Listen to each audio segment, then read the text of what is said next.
할머니 통장으로 돈을 주고받았다가 생계급여가 중지될 뻔했어요. 같은 수급자 가구면 괜찮을까요? 같이 살고 있는 가족끼리는 돈을 얼마든지 주고받아도 문제없다고요? 사실 그런데 이걸 모르고 전전긍긍했던 분이 계세요. 수급자 신분에서 가장 중요한 건 바로 소득인데요. 안녕하세요. 소소하지만 담백한 복지 이야기 소담이입니다. 오늘도 여러분의 일상에 도움이 될 만한 복지 정보를 가져왔어요. 오늘은 많은 수급자분들이 궁금해하시는 사적 이전 소득 문제에 대해 다뤄볼게요. 특히 같은 가구 내에서 이루어지는 금전 거래가 수급 자격에 영향을 주는지, 어떤 경우에 소득으로 인정되는지 명확하게 알려드릴 거예요. 이 영상을 보시면 가족 간 금전 거래로 인한 불필요한 걱정에서 벗어날 수 있을 거예요. 영상 시작하기 전에 좋아요와 구독 버튼 한 번씩 눌러주시면 감사하겠습니다. 오늘은 수급자 가구 내에서 발생하는 금전 거래, 특히 사적 이전 소득에 대한 오해와 진실을 파헤쳐 볼게요. 먼저 사적 이전 소득이 무엇인지 알아볼게요. 쉽게 말해 사적 이전 소득이란 부양 의무자나 친인척, 지인 등 외부에서 수급자에게 정기적으로 지원하는 금전을 말해요. 국민기초생활보장제도에서는 이러한 외부 지원이 일정 기준을 초과하면 소득으로 인정해서 급여 계산에 반영하게 됩니다. 결론부터 말씀드리면 같은 수급자 가구 내에서 주고받는 돈은 사적 이전 소득으로 인정되지 않아요. 예를 들어볼게요. 할머니와 손자가 같은 수급자 가구를 이루고 있다고 가정해봅시다.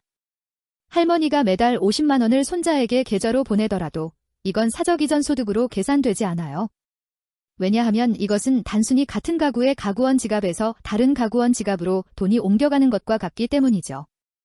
여기서 중요한 건 같은 가구라는 점이에요. 국민기초생활보장제도에서는 가구를 기본 단위로 하기 때문에 가구 내부에서 발생하는 돈의 이동은 소득으로 보지 않는 거죠. 그렇다면 실제로 사적 이전 소득으로 인정되는 경우는 언제일까요? 2025년 국민기초생활보장 사업 안내에 따르면 사적 이전 소득은 다음 조건을 모두 충족할 때 인정됩니다. 첫째, 부양 의무자나 친인척, 지인 등 외부에서 수급자에게 금전을 지원하는 경우. 둘째, 그 지원이 연간 6회 이상 정기적으로 이루어질 때. 셋째, 지원 금액이 수급자 가구 기준 중위소득의 15%를 초과할 때.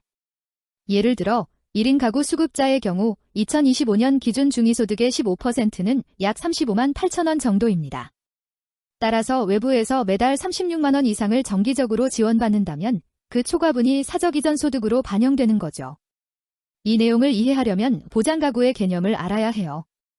보장가구란 국민기초생활보장제도에서 수급자 선정과 급여 지급의 기본 단위를 말합니다. 일반적으로 세대별 주민등록표에 등재된 사람들 중 생계나 주거를 함께하는 사람들을 하나의 보장가구로 봐요. 보장가구에는 별도가구 보장이라는 예외도 있어요. 예를 들어 가정위탁아동이나 시설수급자처럼 특별한 상황에 있는 분들은 따로 보장가구로 인정받을 수 있습니다. 이런 복잡한 내용은 다음 영상에서 더 자세히 다뤄볼게요. 실제 사례를 통해 더 쉽게 이해해봅시다. 첫 번째 사례는 같은 수급자 가구 내 거래인 경우예요. 할머니와 손자가 2인 수급자 가구를 이루고 있어요. 할머니가 손자에게 매달 통장으로 30만 원을 보내도 이는 사적 이전 소득으로 계산되지 않습니다. 두 번째 사례는 외부인의 정기적 지원을 받은 경우예요. 친척이 아닌 지인이 수급자에게 매달 40만 원씩 1년 넘게 보내고 있다면 이는 중위소득 15% 초과분에 대해 사적 이전 소득으로 계산됩니다. 세 번째 사례는 비정기적 지원을 받는 경우예요. 친척이 명절에만 간헐적으로 용돈을 보내는 경우 연 6회 미만이라면 일반적으로는 사적 이전 소득으로 계산되지 않습니다. 그러나 중요한 예외가 있어요. 1년에 6회 미만이더라도 그 지원 금액의 합계가 수급자 가구 기준 중위소득의 50%를 초과한다면 그 초과 금액은 전액 사적 이전 소득으로 반영됩니다. 예를 들어 친척이 명절마다 2번만 방문해서 각각 100만 원씩 주는 경우 연간 총 200만 원이 되는데 이 금액이 가구 기준 중위소득의 50%를 넘는다면 초과분은 사적 이전 소득으로 계산되는 거죠. 이는 지원 횟수는 적지만 지원 금액이 많은 경우를 관리하기 위한 규정이에요.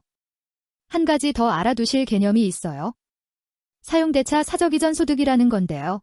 이는 부양 의무자나 타인의 집에 무상으로 거주할 때 간접적으로 얻는 이익을 소득으로 간주하는 경우를 말합니다. 주로 주거급여 수급자에게 적용되는 개념이에요. 하지만 중요한 점은 같은 수급자 가구 내에서 이루어지는 주거 제공은 사용대차 사적 이전 소득으로 간주하지 않는다는 거예요. 즉, 수급자 가구원끼리는 주거 문제로 인한 추가 소득 반영이 없다고 보시면 됩니다. 자, 오늘은 수급자 가구 내 금전 거래와 사적 이전 소득에 대해 알아봤는데요. 핵심을 정리하자면, 첫째, 같은 수급자 가구 내에서 이루어지는 돈의 거래는 사적 이전 소득으로 간주하지 않습니다. 둘째, 외부에서 들어오는 금전 지원만 일정 조건을 충족할 때 사적 이전 소득으로 반영됩니다. 셋째, 수급 자격에 영향을 미치는 소득 변동이 있을 때는 반드시 담당 복지사에게 상담받으세요. 여러분의 상황에 따라 적용되는 기준이 다를 수 있어요.